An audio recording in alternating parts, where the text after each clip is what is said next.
Bom, acabou.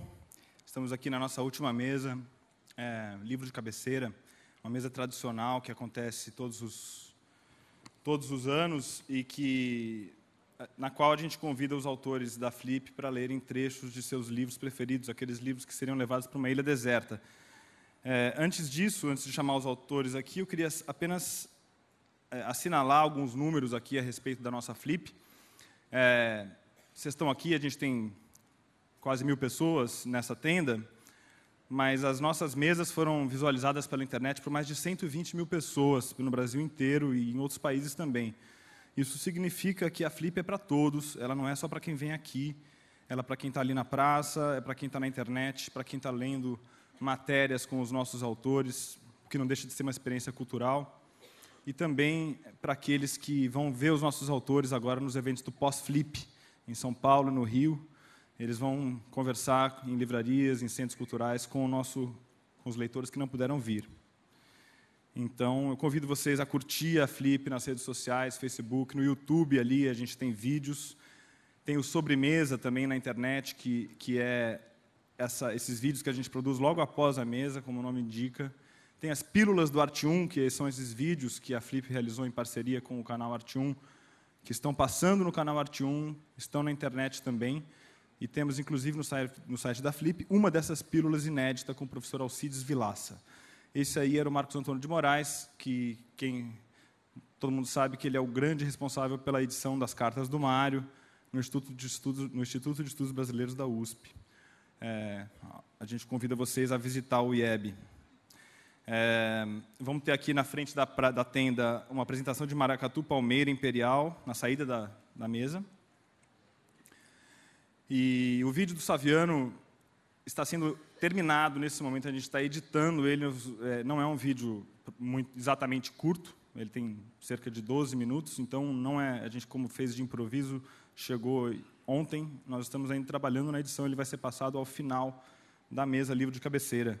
Então eu vou convidar para entrar no palco, por favor, os nossos autores, Ayelet Waldman, Colum Toybin, Diego Vecchio, Eduardo Gianetti, Marcelino Freire, Matilde Campilho, Ngugi wa Thiong'o e Richard Flanagan. Sejam bem-vindos. E Liz Calder, a quem eu peço uma salva de palmas por nos proporcionar essa festa. Liz, muito obrigado.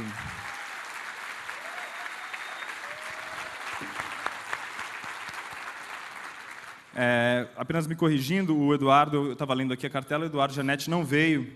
E temos agora o Carlos Augusto Calil também, já ia compor a mesa, já estava convidado, então é uma pequena mudança de última hora. Então eu agradeço efusivamente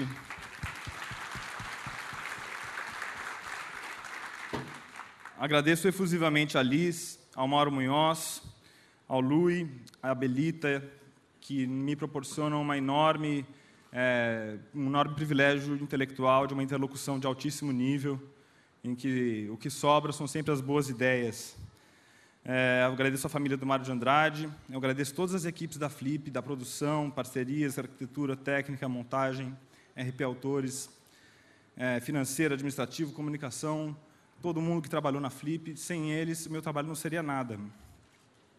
Agradeço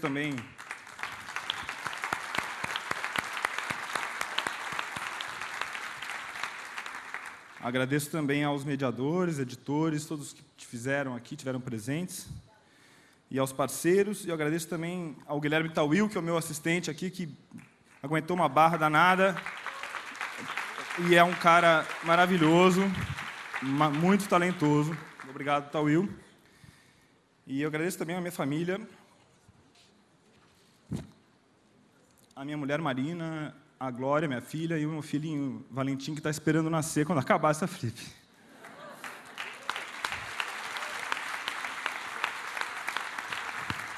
Liz, estamos nas suas mãos. Thank you very much. Boa tarde. I have decided to speak English, I'm very sorry, but I think you have all suffered enough listening to my Portuguese. So put on your ears. If you want the translation, I'm sure it will come. This event always makes gives one mixed feelings, feelings of sadness that it is the end of what is another wonderful, inspiring week. But happiness because we have with us the most marvelous lineup of writers who are going to share with us their choice of favorite book that they actually can imagine going onto a desert island and having only this book, and they're going to read this book over and over and over again, so they must really love it. The idea for the Desert Island event was inspired by the BBC radio program, which famous people are asked to choose 8 pieces of music, and then they play and they tell you why they've chosen the music, and at the very end of it, they're allowed to have one book. So this is why we decided to do this, because I think the whole spirit of Flip is to share the books we love and the information we have. So we will start with no further ado with Eilert Wallman, who is a wonderful novelist, a very lovely person, and a bad mother, I think. Is that right? Thank you. Eu gostaria de agradecer a Liz e Paulo e Sandrine, toda a organização pelo lindo festival literário, especialmente a minha editora Marta Ribas e toda a família Casa da Palavra. And that's all I'll do there. Right? Quite impressed with myself, I have to say. This was such a wonderful experience this week, a pure joy. I chose Virginia Woolf's A Room of One's Own, partly because it's what I happened to be reading when I got the email asking me to make the choice, but mostly because I was rereading it after not having read it for about 25 years since I was an undergraduate in university, because I finally, after 18 years as a writer, as a novelist, I realized that I deserved a room of my own in which to write. I had never had one before. I always wrote in cafes or at the kitchen table or at a desk in my husband's studio. And it took until now for me to accept and demand my own room. And in this very slim book, so I don't recommend that you take it to your desert island because you will have to reread it 4 times a day. But in this very slim book, Virginia Woolf instructs women that if they are to become novelists, they can do so if they have 2 things. First of all, an income of £500 a year, and second of all, a room of their own in which to write. And she wrote this as an exhortation to young women undergraduates, and she gave it as a lecture, and I'm just going to read the very end. I told you in the course of this paper that Shakespeare had a sister, but do not look for her in Sir Sidney Lee's Life of the Poet. She died young. Alas, she never wrote a word. She lies buried where the omnibuses now stop, opposite the Elephant and Castle. Now my belief is that this poet, who never wrote a word and was buried at the crossroads, still lives. She lives in you and in me, and in many other women who are not here tonight, for they are washing up the dishes and putting the children to bed. But she lives, for great poets do not die. They are continuing presences. They need only the opportunity to walk among us in the flesh. This opportunity, as I think, it is now coming within your power to give her. For my belief is that if we live another century or so, I am talking of the common life, which is the real life, and not of the little separate lives which we live as individuals, and have £500 a year, each of us, and rooms of our own, if we have the habit of freedom and the courage to write exactly what we think, if we escape a little from the common sitting room and see human beings not always in their relation to each other, but in relation to reality, and the sky too, and the trees, or whatever it may be in themselves, if we look past Milton's bogey, for no human being should shut out the view, if we face the fact, For it is a fact that there is no arm to cling to, but that we go alone, and that our relation is to the world of reality and not only to the world of men and women. Then the opportunity will come, and the dead poet, who was Shakespeare's sister, will put on the body which she has so often laid down. Drawing her life from the lives of the unknown who were her forerunners, as her brother did before her, she will be born. As for her coming without that preparation, without that effort on our part, without that determination that when she is born again, she shall find it possible to live and write her poetry, that we cannot expect, for it would be impossible. But I maintain that she would come if we worked for her, and that so to work, even in poverty and obscurity, is worthwhile.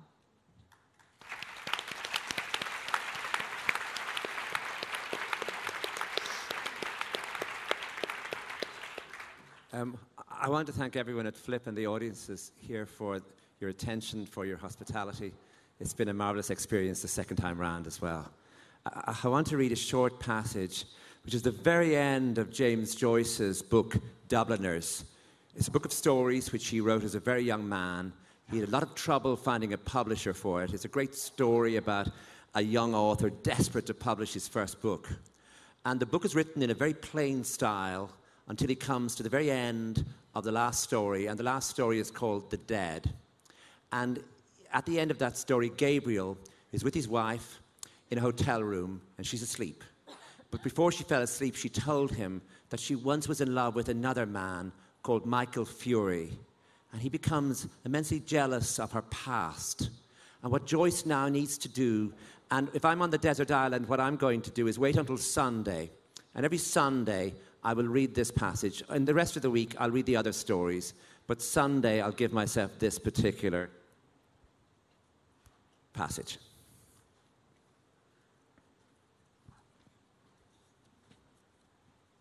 The air of the room chilled his shoulders. He stretched himself cautiously along under the sheets and lay down beside his wife. One by one, they were all becoming shades. Better but pass boldly into that other world in the full glory of some passion than fade and wither dismally with age. He thought of how she, who lay beside him, had locked in her heart for so many years that image of her lover's eyes when he had told her that he did not wish to live. Generous tears filled Gabriel's eyes. He had never felt like that himself towards any woman, but he knew that such a feeling must be love. The tears gathered more thickly in his eyes, and in the partial darkness, he imagined he saw the form of a young man standing under a dripping tree. Other forms were near. His soul had approached that region where dwell the vast hordes of the dead. He was conscious of, but could not apprehend, their wayward and flickering existence. His own identity was fading out into a grey, impalpable world. The solid world itself, which these dead had one time reared and lived in, was dissolving and dwindling. A few light taps upon the pane made him turn to the window. It had begun to snow again. He watched sleepily the flakes, silver and dark, falling obliquely against the lamplight. The time had come for him to set out on his journey westward. Yes, the newspapers were right. Snow was general all over Ireland. It was falling on every part of the dark central plain, on the treeless hills, falling softly upon the bog of Allen, and further westward, softly falling into the dark, mutinous Shannon waves. It was falling, too, upon every part of the lonely churchyard on the hill where Michael Fury lay buried. It lay thickly drifted on the crooked crosses and headstones, on the spears of the little gate, on the barren thorns. His soul swooned slowly as he heard the snow falling faintly through the universe and faintly falling like their descent of their last end upon all the living and the dead. Thank you. Thank you, Colin. And now, Diego Vecchio from Argentina, novelist and literary critic. Voilà, merci. Bon, je vais parler français parce que je vais lire un texte en français de Flaubert. Et avant de commencer ma lecture, je voulais remercier à l'équipe du FLIP, Pablo, Sandrine et tous les autres pour l'invitation, l'accueil, le festival et aussi au public qui ont suivi pendant une semaine tous les tables rondes. Donc j'ai choisi de lire le dernier texte de Flaubert, un texte que Flaubert n'a pas pu finir parce qu'il est mort avant, Bouvard et Pécuchet, qui est un texte qui me plaît énormément, qui m'a beaucoup aidé à écrire, parce qu'il pose la question du rapport entre la science et la littérature, en montrant bien que la littérature peut bien se moquer de la science et déjouer toute position d'autorité. Donc je vais lire un passage du chapitre 3. Pour savoir la chimie, ils se procurèrent les cours de Renan et apprirent d'abord que les corps simples sont peut-être composés. On les distingue en métalloïdes et en métaux, différence qui n'a rien d'absolu, dit l'auteur. De même pour les acides et les bases, un corps pouvant se comporter à la manière des acides ou des bases, suivant les circonstances. La notation leur parut baroque. Les proportions multiples troublèrent Pécuchet. Puisque molécule de A, je suppose, se combine avec plusieurs parties de B, il me semble que cette molécule doit se diviser en autant de parties. Mais si elle se divise, elle cesse d'être l'unité, la molécule primordiale. Enfin, je ne comprends pas. Moi non plus, disait Bouvard. Ils recoururent à un ouvrage moins difficile, celui de Girardin, et ils acquirent la certitude que 10 litres d'air pèsent 100 grammes et qu'il n'entre pas des plombs dans les crayons, que les diamants n'est que du carbone. Ce qui les ébahit par-dessus tout, c'est que la terre comme élément n'existe pas. Ils saisirent la manœuvre du chalumeau, l'or, l'argent, la lessive du linge, l'étamage des casseroles, puis, sans le moindre scrupule, Bouvard et Pécuchet s'élancèrent dans la chimie organique. Quelle merveille que de retrouver chez les êtres vivants les mêmes substances qui composent les minéraux. Néanmoins, il s'éprouvait une certaine humiliation à l'idée que leur individu contenait du phosphore comme les allumettes, de l'albumine comme les blancs d'œufs, du gaz hydrogène comme les réverbères. Après les couleurs et les corps gras, ce fut le tour de la fermentation.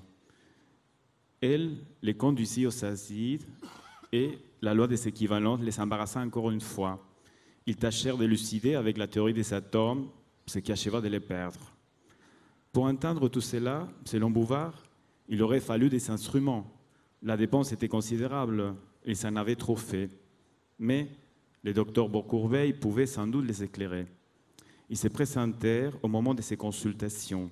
« Messieurs, je vous écoute. Quel est votre mal ?» Pécuchet répliqua qu'il n'était pas malade, ayant exposé le but de leur visite.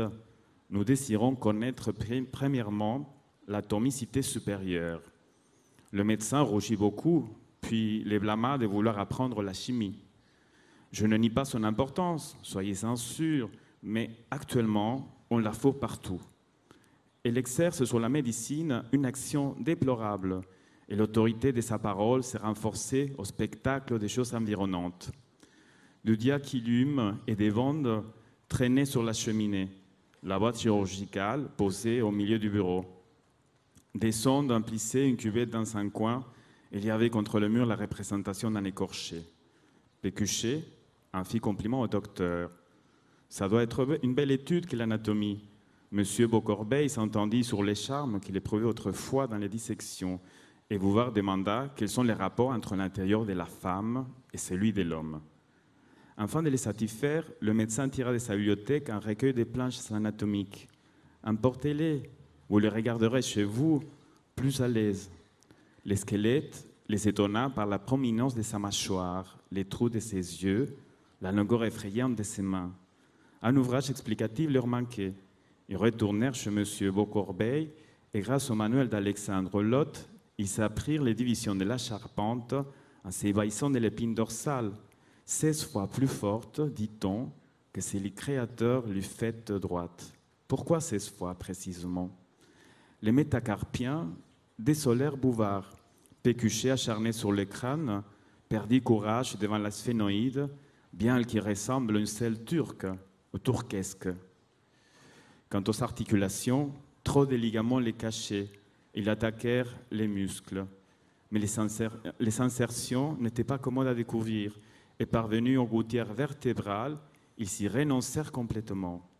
Pécuchet dit alors: si nous reprenions la chimie, ne serait-ce que pour utiliser le laboratoire. Bouvard protesta et il crut se rappeler qu'on fabriquait à l'usage des pays chauds des cadavres postiches. Barbrou, auquel il écrivit, lui donna là-dessus des renseignements. Pour 10 francs par mois, on pouvait avoir des bonhommes de M. Azou. Et la semaine suivante, le messager de Falaise déposa devant la grille une caisse oblongue. Ils la transportèrent dans les fournils, plein d'émotions. Quand les planches furent déclouées, la paille tomba, les papiers de soie glissèrent, le mannequin apparut. Il était couleur de briques, sans chevelure, sans peau, avec d'innombrables filets bleus, rouges et blancs, les variolants. Cela ne ressemblait point à un cadavre, mais à une espèce de joujou, fort vilain, très propre et qui sentait le vernis. Puis, il s'enlevait le thorax. Ils s'aperçurent les 2 poumons pareils à 2 éponges, le cœur tel qu'un gros œuf, un peu de côté par derrière le diaphragme, les reins, tout le paquet des entrailles. À la besogne, dit Pécuchet. La journée et le soir y passèrent. Merci. Thank you, Diego. Now, Carlos Augusto Calil, por favor, ensaísta maravilhoso. Eu não podia perder essa oportunidade inesperada que surgiu de trazer o Mário de Andrade à boa companhia de Virginia Woolf, de James Joyce e de Gustave Flaubert. Então eu vou ler um poema de Mário que abre o livro de 1924 chamado O Clã do Jabuti, a família do Jabuti. É um momento, o Mário, como vocês viram agora na linda conferência do José Miguel Wisnik, era um homem de contrastes. E um dos contrastes que ele vivia era da euforia e da depressão, né, conhecido de muitos de nós. Então, esse é o momento da euforia, o momento, logo depois da Semana de Arte Moderna, de 1922, em que o modernismo começa a produzir. E aquele momento heróico, então, era o momento de enfrentar o Brasil, né, a partir de São Paulo, uma cidade já cosmopolita, enfrentar o enigma Brasil. E, em 1924, na Semana Santa, em abril de 1924, o Mário de Andrade e o Oswaldo de Andrade, mais a pintora Tarsila do Amaral, levam o escritor Blaise Cendrars a conhecer Minas Gerais. Mas eles aproveitam para conhecer também, menos o Mário, que já conhecia, os outros também não conheciam o famoso roteiro barroco de Minas, e então se deparam com o maior escultor barroco, né, que é o Aleijadinho, arquiteto e escultor barroco. Nesse momento, o Mário de Andrade conhece Carlos Drummond de Andrade, que viria a ser, provavelmente, o mais importante poeta brasileiro do século XX. E ele percebe logo que ali tem coisa, que esses mineiros, o grupo mineiro, era muito inspirado, muito inteligente, e estabelece, então, uma relação epistolar com o Carlos Drummond de Andrade, que era um homem dividido entre o sentimento da província, Minas Gerais, e o sentimento do mundo, que, aliás, é o nome de um livro dele, lindo, de poesia. E o Mário, então, é quem, como interlocutor, é quem explica para ele o que é ser brasileiro para ser universal. Este poema, então, tem que ser lido nessa chave. Ele é dedicado ao Carlos Drummond de Andrade, e o Mário, naquele momento, explica para ele o que é ser brasileiro.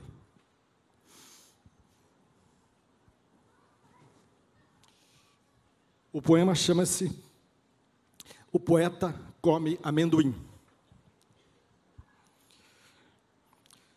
Noites pesadas de cheiros e calores amontoados. Foi o sol que, por todo o sítio imenso do Brasil, andou marcando de moreno os brasileiros. Estou pensando nos tempos de antes de eu nascer. A noite era para descansar. As gargalhadas brancas dos mulatos.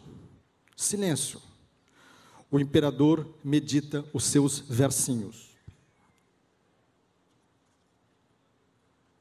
Os caramurus conspiram na sombra das mangueiras ovais. Só o murmurejo dos queimem Deus padres irmanava os homens de meu país. De uma feita, os canhamboras perceberam que não tinham mais escravos. Por causa disso, muita virgem do rosário se perdeu. Porém, o desastre verdadeiro foi embonecar esta república temporã. A gente ainda não sabia se governar. Progredimos um tiquinho, que o progresso também é uma fatalidade. Será o que Nosso Senhor quiser.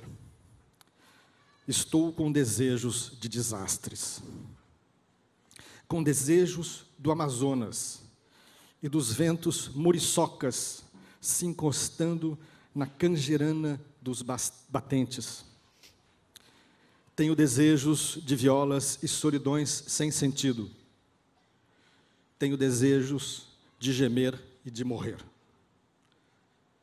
Brasil, mastigado na gostosura quente do amendoim, falado numa língua curumim, de palavras incertas num remeleixo melado melancólico.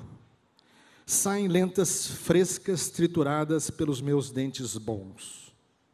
Molham meus beijos que dão beijos alastrados e depois remurmuram sem malícia as rezas bem-nascidas.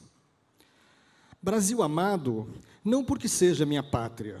Pátria é acaso de migrações e do pão nosso onde Deus der. Brasil que eu amo, porque é o ritmo do meu braço aventuroso, o gosto dos meus descansos, o balanço das minhas cantigas, amores e danças. Brasil que eu sou, porque é a minha expressão muito engraçada, porque é o meu sentimento pachorrento, porque é o meu jeito de ganhar dinheiro, de comer e de dormir. Thank you, Carlo. Marcelino Freire, novelist, short story writer, and I'm told, mover and shaker. Boa tarde. Boa tarde. Eita, eu queria começar dando um depoimento, agradecendo muito a Flip e agradecendo que, apesar da crise, a literatura venceu. A literatura é guerreira. Amém.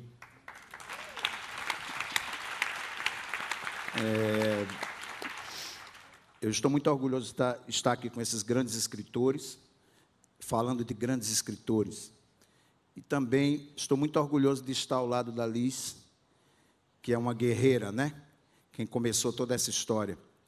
E durante a Flip inteira, quem veio aqui a Paraty pela primeira vez foi uma professora do Rio Grande do Sul, chamada Tânia Reis, que enfrentava, produzia a Jornada Literária de Passo Fundo há 32 anos.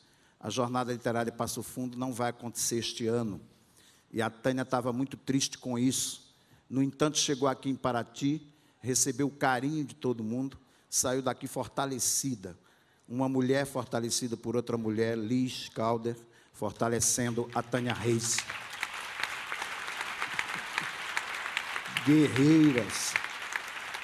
Guerreiras. Precisamos muito dessas guerreiras. E aí, desculpem se eu falo sempre dela, mas se eu estou aqui nessa mesa é porque outra guerreira suplicou muito para que eu fosse alguém na vida. Ela dizia, estude meu filho, estude para ser gente. E ser gente não é ser poeta. Se gente é ser advogado, engenheiro, médico, né? Eu me tornei poeta. Eu me tornei um poeta menor, perdoai. Até me perguntaram se eu ia ler aqui Manuel Bandeira, porque foi o primeiro poeta que eu li na minha vida aos 10 anos.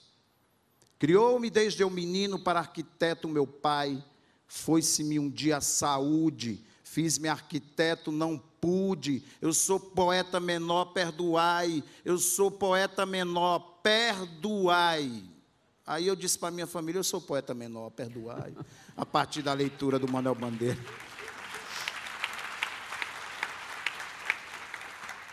E aí eu escolhi uma guerreira para ler, uma grande guerreira, mas antes, desculpe, eu também não poderia deixar de agradecer e pedir palmas para um rapaz que já está no 2º ano da curadoria da Flip e que tem misturado muito as coisas, não é? Provocado rock and roll, putaria e todas as outras coisas para tornar a Flip uma festa de todos. Parabéns, Paulo Werneck.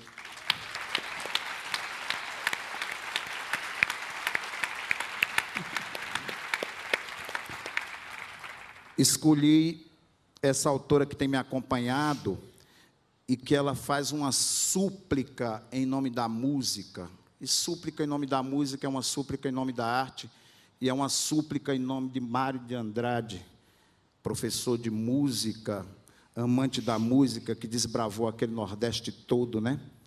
E é uma autora moçambicana chamada Noêmia de Souza, escreveu esse livro Sangue Negro. Os amigos poetas moçambicanos se organizaram para organizar, ou se organizaram para organizar, é bom, né? Se organizaram para fazer esse livro aqui, juntar os poemas dela que estavam espalhados, e juntaram nesse livro Sangue Negro, Noêmia de Souza, uma poeta nascida em 1949, em Maputo, Moçambique, e que tem me acompanhado. Eu vou ler o poema Súplica dela, e dedico a todos esses guerreiros que suplicam e que teimam.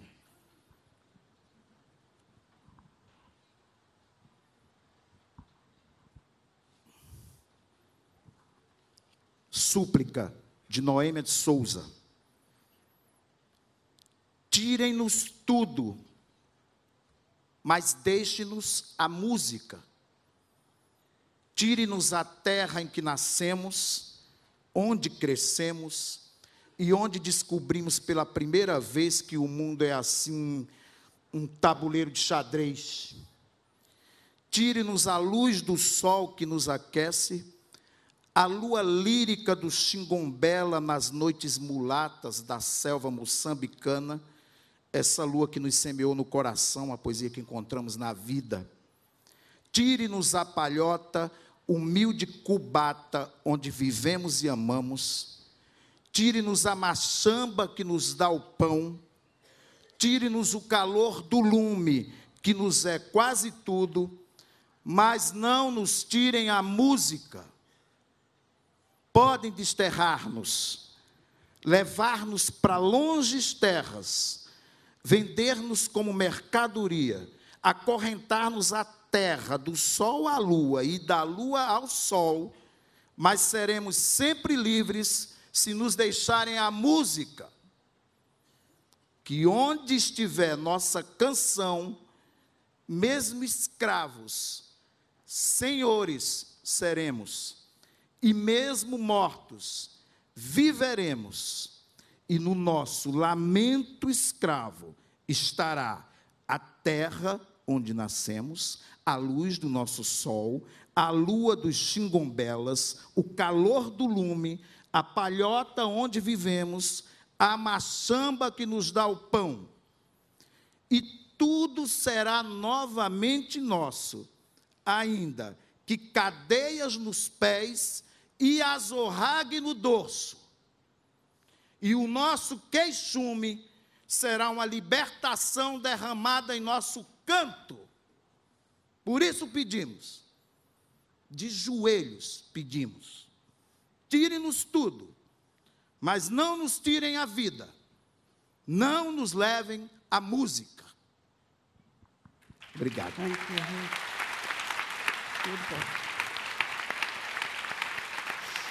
Obrigado.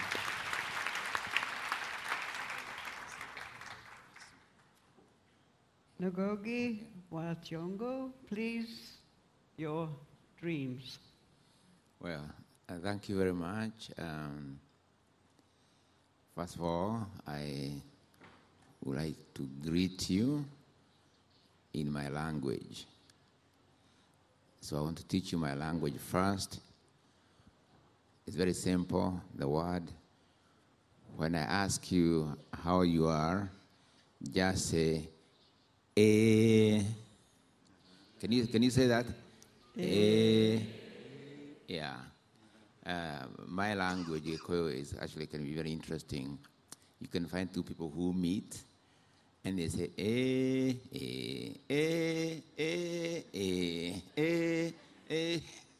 but they're telling the same word, I don't know, but they are communicating something. Anyway, Murega. Okay, thank you. This is my first time in Paraty, my first time in Brazil, my first time in South America. But intellectually and historically, of course, I'm connected to Brazil because some of the writers from Brazil, like José Amado, whom I've read and really enjoyed. Some others, like Paul Freire, whose ideas were quite important in our work in Kenya. But talking of Paraty, when people have been asking me, how is Paraty? And the festival, I've been saying, oh my God, great, really great to meet all these writers, to be here in Paraty, to walk the streets of Paraty. You know, I call them the rocky stones or the rocky streets of Paraty, because when you walk there, you'll be very careful how you walk. But in talking about the prettiness of Paraty, I've also been saying that for me, as a Kenyan and as an African and as a black person, I have to look at Paraty through double consciousness. One consciousness is of its prettiness, the buildings, and this wonderful festival, great friends, you know. But the other consciousness is the history of blood on which Paraty is erected. And that blood I'm talking about is, of course, the blood of the African people who are brought here as they're enslaved, and they are 300 years of free labor was instrumental in making many of the Brazilian cities as much as they were instrumental in making what we call America today. But it's very easy to forget that history, you know, to not remember, to not want to know what happened. And the passage which I'm going to read is really about that, the erasure of memory. This comes from a book by George Laming from Barbados. It's called In a Castle of My Skin. I think it was published in 1954 with a very important foreword by Richard Wright.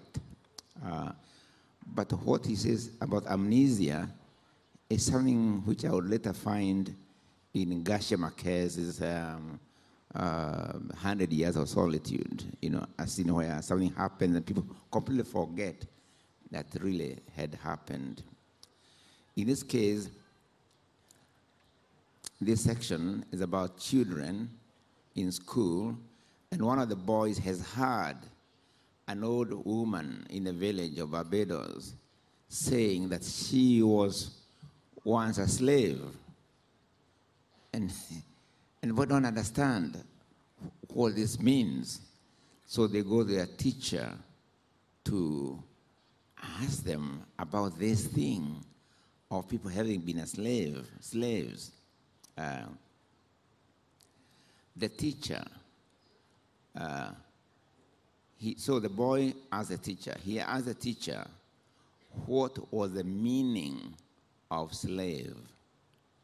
And the teacher explained. But it did not make sense. He didn't understand how anyone could be bought by another. Or he knew horses and dogs could be bought and worked. But he couldn't understand how one man could buy another. He told the teacher what the old woman had said, that she was a slave. And the teacher said, she was getting dotish. It was a long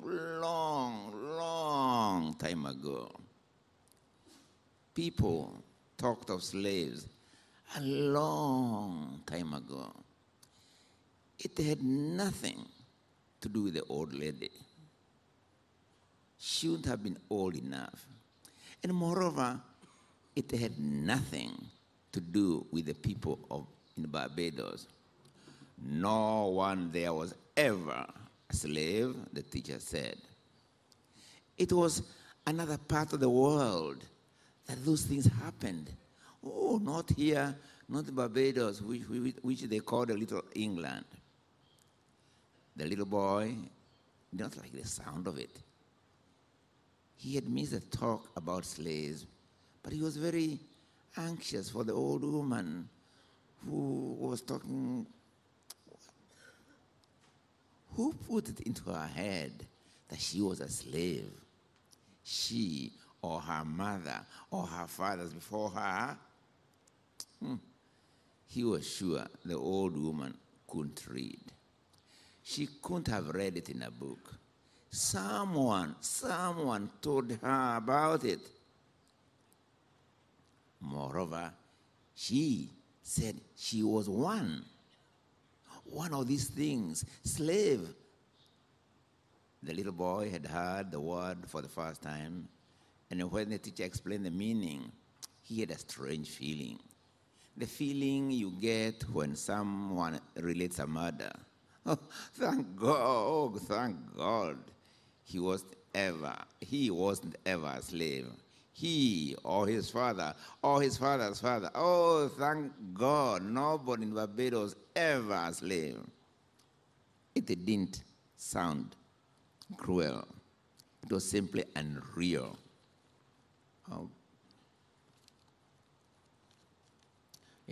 It was simply unreal. Something. And if he blew it twice, that meant quite different. No, wait a minute. I think got the.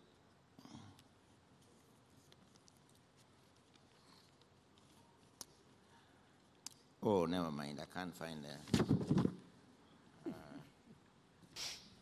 Oh yes, I got it. Sorry. So the idea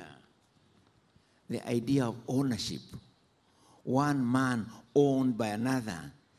They laughed quietly. Imagine any man in any part of the world owning a man or a woman from Barbados. They would forget all about it since it happened too long ago. Moreover, they weren't told anything about that in school. They had read about the Battle of Hastings and William the Conqueror or English history. That happened so many hundreds of years ago. But slavery was thousands of years before that. It was too far back for anyone to worry about teaching it as history. That's really why it wasn't taught. It was too far back. History had to begin somewhere, but not so far back. And nobody knew where this slavery business took place. The teacher had simply said, not here. It happened somewhere else. Probably It never happened at all. The old woman, oh, poor fool. You could forgive her. She must have had a dream, a bad dream. They laughed quietly. The whistle was blown. Silence. It came like a ghost and soon faded again. Thank you. Thank you.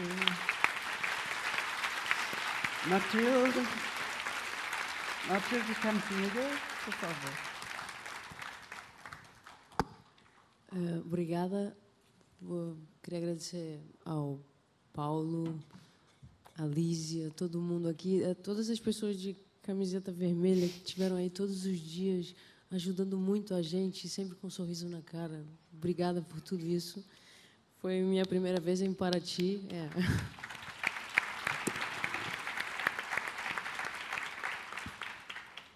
E nada. Obrigada por tudo mesmo. Eu vou ler um pedaço de um texto do Beckett, que é o Textos para Nada, que é um verdadeiro livro de cabeceira. Vou falar português de Portugal, desculpem. É um livro de cabeceira, é uma espécie de... parece alguém a segredar histórias durante a noite. E é maravilhoso o que ele faz com a construção do texto, das palavras. Parece que ele vai dando nós numa corda e é como se fosse tudo feito dentro de uma caverna e a corda devagarinho vai levando até à luz. É uma coisa extraordinária e eu vou ler um pedaço meio grande, mas vamos lá. O nevoeiro dissipar-se-á, eu sei. Por mais distraído que se esteja, o vento vai refrescar quando a noite cair. E na montanha haverá um céu noturno com as suas luzes e as duas ursas para me servirem de guia, mais uma vez, de guia para os meus passos. Esperemos pela noite. Foi. Tudo se enreda, os tempos enredam-se. Primeiro só lá tinha estado, agora continuo a estar aqui, continuo a lá estar. Daqui a pouco ainda lá não estarei, penando a meia encosta, ou nos fetais que bordejam o bosque. São larícios. Não tento compreender, nunca mais tentarei compreender. É assim que se diz. Para já estou aqui, desde sempre. Para sempre. Vou deixar de ter medo das palavras caras, não são nada caras. Não me lembro de ter vindo. Nunca poderei ir-me embora. Estou de olhos fechados e sinto na face o humus áspero e úmido. Caiu-me o chapéu. Não caiu longe. Ou o vento levou para longe, apeguei-me muito às minhas coisas. Ora é o mar, ora é a montanha, em muitas alturas foi a floresta, a cidade e também a planície. Também já experimentei a planície, deixei-me ficar como um morto em todos os cantos, de fome, de velhice, assassinado, afogado e também sem motivo, muitas vezes sem motivo, de tédio. É coisa que dá alento, um derradeiro suspiro e depois os quartos da minha santa morte. Na cama, derriado ao peso dos meus penares e resmungando sempre as mesmas coisas, as mesmas histórias, as mesmas perguntas e respostas. Bom menino, bastante. No extremo do meu mundo de ignorantes, nem uma imprecação, não. Eu não era assim tão estúpido. Ou então já não me lembro. Sim, até ao fim, em voz baixa, embalando-me, fazendo companhia a mim mesmo. E sempre atento às velhas histórias, como quando o meu pai, sentando-me no colo, me lia a história do Joe Breen, filho de um faroleiro, noite após noite, ao longo do longo inverno. Era uma história Uma história para crianças. Passava-se num rochedo, no meio de um temporal. A mãe tinha morrido e as gaivotas vinham esmagar-se contra o farol. O Joe atirou-se à água. Só me lembro disso, com uma faca nos dentes. Fez o que tinha a fazer e regressou. Esta noite só me lembro disso. Achava bem, acabava bem, começava mal e acabava bem todas as noites. Uma comédia para crianças. Sim, fui meu pai e fui meu filho. Fiz perguntas a mim mesmo e respondi como pude. Pedi para contar outra vez a mim mesmo, noite após noite, a mesma história, que eu sabia de cor, sem poder acreditar nela.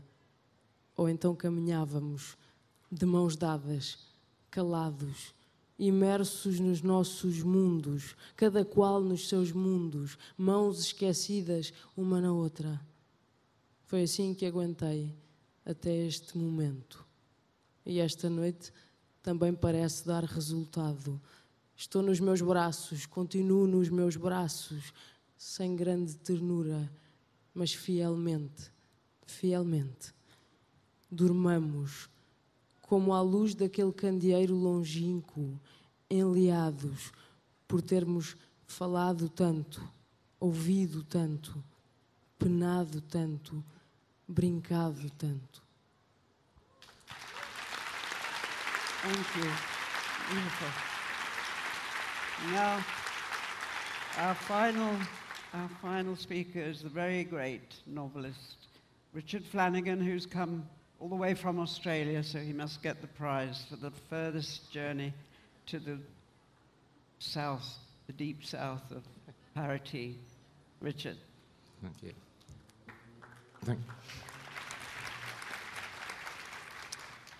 Thank you, Liz. I'll try and be very short, otherwise it'll be a caparina too many, which has really been the story of all my nights here in Parati. I want to read just the final few paragraphs of a short story called The Third Bank of the River by your great writer, Horsa. I love Mathilde's image of the Beckett's work being like a knotted rope in the cave that takes you out finally to the light. But with this story, when I came out into the light, it was to a different world, and it changed how I thought about literature, what it was and what it might yet be. It seemed to me that it combined the genius of Kafka, but it was charged with an emotion that had been exiled from 20th century European literature. And it reminded me of what Borges said, how South American writers were at once heirs to the great European tradition of the novel, but they're allowed to stand at it from at an ironic distance with the full experience of their own world to recharge it with.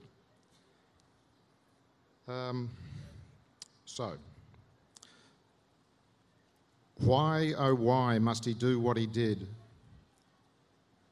He must suffer terribly. I should just add before I start that the story, for the very few of you who don't know it, is about a man who's gone out into a river and who never comes back in, and the story's told from the viewpoint of his son, who occasionally cites him over the years. And I always felt that this enigmatic figure of the man in the boat is also the really, it's Hawes's challenge to every writer, would they have the courage to go and join him out in that river? Why, oh why, must he do what he did?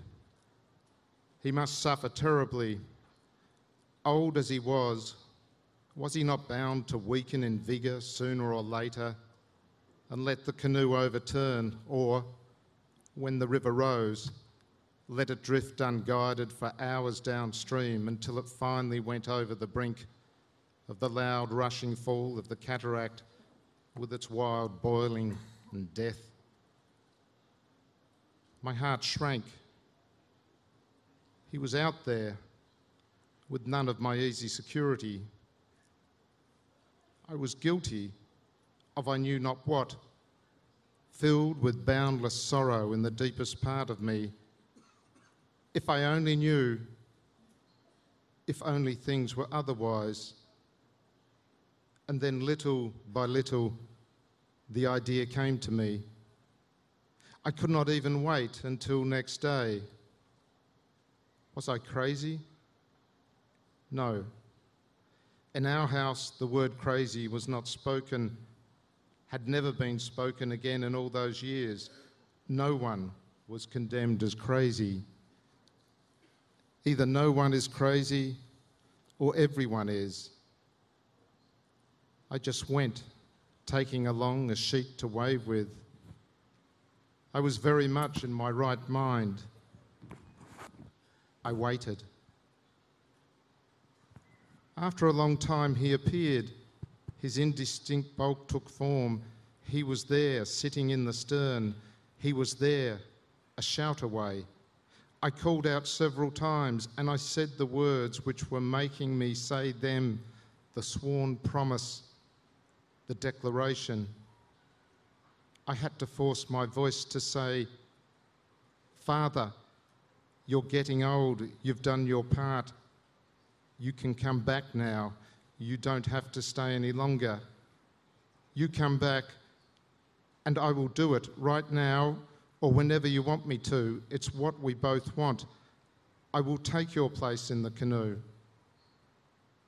And as I said it, my heart beat to the rhythm of what was truest and best in me.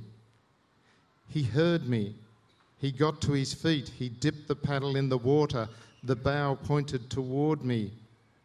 He had agreed. And suddenly I shuddered deeply because he had lifted his arm and gestured a greeting, the first after so many years. And I could not. Panic-stricken, my hair standing on end, I ran, I fled, I left the place behind me in a mad, headlong rush, for he seemed to be coming from the hereafter, and I am pleading, pleading, pleading for forgiveness. I was struck by the solemn ice of fear, and I fell ill. I knew that no one ever heard of him again. Can I be a man after having thus failed him? I am what never was, the unspeakable. I know it is too late for salvation now, but I am afraid to cut life short in the shallows of the world. At least when death comes to the body, let them take me and put me in a wretched little canoe, and on the water that flows forever past its unending banks, let me go down the river, away from the river, into the river, the river. Obrigado para ti. Thank you, Richard.